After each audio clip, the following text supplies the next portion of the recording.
Está escrito em Gênesis 11, versículo 4, o seguinte: E disseram: Eia, edifiquemos nós uma cidade e uma torre cujo cume toque nos céus, e façamos-nos um nome para que não sejamos espalhados sobre a face da terra. Meu irmão, minha irmã, há algo profundamente atual em Gênesis 11.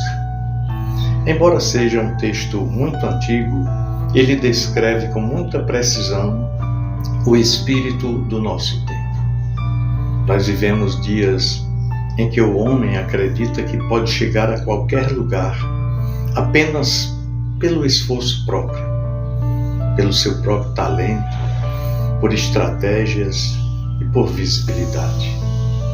Dias em que o sucesso é medido pela altura que se alcança, pelo nome que se constrói, pela imagem que se projeta. Dias em que subir se tornou mais importante do que saber para onde se está indo. E é exatamente nesse cenário que a Torre de Babel se levanta como um alerta silencioso, mas muito poderoso, para corações cansados, desmotivados e muitas vezes sem norte.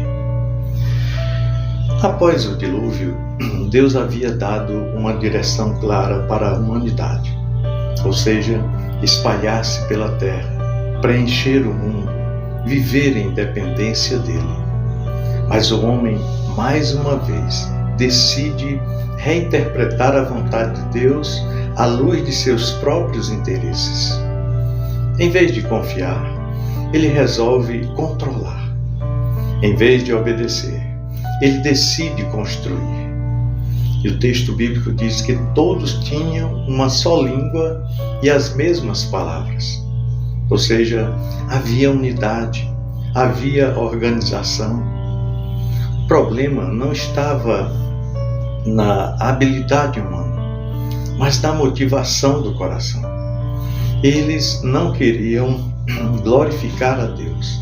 Queriam mesmo era fazer um nome para si mesmos. A torre não era apenas uma construção física, era um símbolo, o símbolo da presunção humana. Um monumento ao ego, uma tentativa de alcançar o céu sem submissão, sem dependência, sem nenhum relacionamento com Deus. Era o homem dizendo: ainda que sem palavras, nós conseguimos sozinhos. Nós não precisamos de Deus, era isso que eles estavam dizendo. Podemos chegar lá por mérito próprio. E essa é uma das tentações mais antigas da humanidade e talvez uma das mais perigosas. Perigosas porque ela não se apresenta como uma rebeldia explícita, mas como a autossuficiência disfarçada de progresso, de sucesso. Quando nós olhamos para o nosso tempo, para os dias atuais, percebemos como Babel continua viva. Sim, as torres modernas não são feitas apenas de tijolos, mas de status, de seguidores, de títulos, de bens materiais, de reconhecimento. As pessoas constroem carreiras, imagens, perfis, marcas pessoais, tentando tocar o céu da aprovação humana. E tudo precisa ser visto, mostrado, validado. A aparência se torna prioridade. A ostentação vira linguagem. O nome precisa ser lembrado. E nesse processo, muitos perdem a alma, perdem o descanso e perdem o sentido de viver. Olha, esse texto bíblico de Gênesis 11 revela que o grande objetivo daqueles homens naquela época não era serem espalhados. Eles tinham mesmo, era medo de perder o controle. Eles queriam segurança sem Deus, unidade sem submissão, queriam propósito sem obediência. E essa mesma insegurança governa muitos corações ainda nos dias de hoje.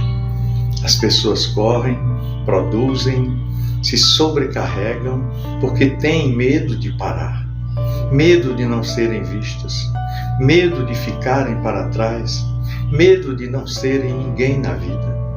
E assim vão construindo torres cada vez mais altas, mas também cada vez mais vazias. Isso é fato. Deus então desce para ver a cidade e a torre. Essa imagem é profundamente simbólica. Enquanto o homem tenta subir para alcançar o céu, Deus precisa descer para enxergar o que está sendo feito. Isso nos lembra que, por mais alto que o homem pense que chegou, ainda é pequeno demais diante da grandeza de Deus.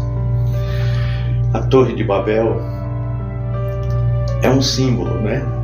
Mas a torre que parecia imponente aos olhos humanos era, na verdade, apenas um projeto limitado diante do olhar divino. Deus não se impressiona com altura, com números ou com aparência. Ele observa mesmo é o coração. E a intervenção de Deus em Babel não foi um ato de inveja ou medo do potencial humano, não, mas foi um gesto de misericórdia da parte de Deus.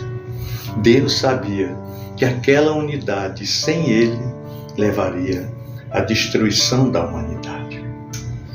Quando o homem se une apenas em torno do ego, o resultado é confusão, competição, opressão. Ao confundir as línguas, Deus impede que o projeto de autoglorificação avance. Ele freia o homem para não permitir que a sua soberba o leve ainda mais longe da verdade. Às vezes, aquilo que chamamos de interrupção é, na verdade, proteção. Proteção de Deus em relação a nós. E muitos se sentem hoje confusos, desorientados, como se as coisas não se encaixassem mais. Caminhos que pareciam claros se tornaram nebulosos. Planos bem estruturados desmoronaram. Relações se romperam. Projetos perderam o sentido. E muitas vezes não percebemos que Deus pode estar nos livrando de uma torre que jamais nos daria descanso. Nem toda confusão significa derrota. Algumas confusões são, na verdade, convites para recomeçar e recomeçar do jeito certo. A Torre de Babel nos ensina que é possível estar ocupado e ainda assim estar perdido. Ela nos ensina também que é possível trabalhar duro e caminhar na direção errada. Ela nos ensina que é possível subir muito e se afastar completamente de Deus. A torre prometia segurança, mas produziu dispersão. Prometia nome, mas gerou esquecimento. Prometia unidade, mas resultou em divisão. Tudo aquilo que o homem tenta construir sem Deus carrega em si a semente da frustração. Olha, meu querido irmão, minha amada irmã, talvez hoje você esteja se sentindo cansado porque tentou subir demais sozinho. Talvez você esteja desmotivado porque investiu energia em construir algo que não trouxe paz. Talvez esteja sem norte porque seguiu um caminho que parecia certo demais aos olhos humanos, mas não estava alinhado ao coração de Deus. Gênesis capítulo 11 nos lembra que o céu não é alcançado por esforço humano, por mérito, mas por relacionamento. Não é a altura da torre que nos aproxima de Deus, mas a humildade do coração. Deus não nos chama para construir Babéis, não. Ele nos chama para caminhar com Ele. Ele não nos chama para fazer um nome para nós mesmos, mas para confiar no nome dele. Deus também não nos chama para subir por orgulho, mas para descer em humildade. O descanso que a alma procura não está no topo da torre, mas aos pés do Senhor. Enquanto o homem tenta subir, Deus chama para voltar. E nesses dias tão agitados da geração em que nós fazemos parte, em que tudo exige performance, imagem, resultado, Babel continua sendo construída todos os dias. Mas Deus continua descendo, observando, chamando, interrompendo quando necessário. E a sua intervenção não é para nos humilhar, mas para nos salvar de nós mesmos, porque toda torre erguida sem Deus, cedo ou tarde, se torna um peso insuportável. Olha, meu querido irmão, minha amada irmã, se você hoje se sente cansado, confuso ou sem direção, talvez seja a hora de parar de tentar subir e começar a ouvir. Talvez seja a hora de deixar algumas torres caírem para que a fé seja reconstruída.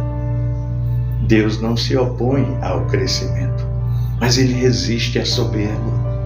Ele não rejeita projetos, mas confronta motivações.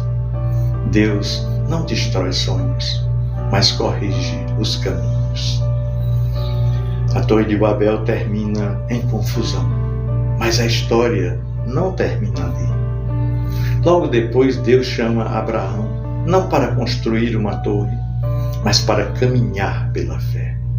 Não para fazer um nome para si, mas para confiar na promessa.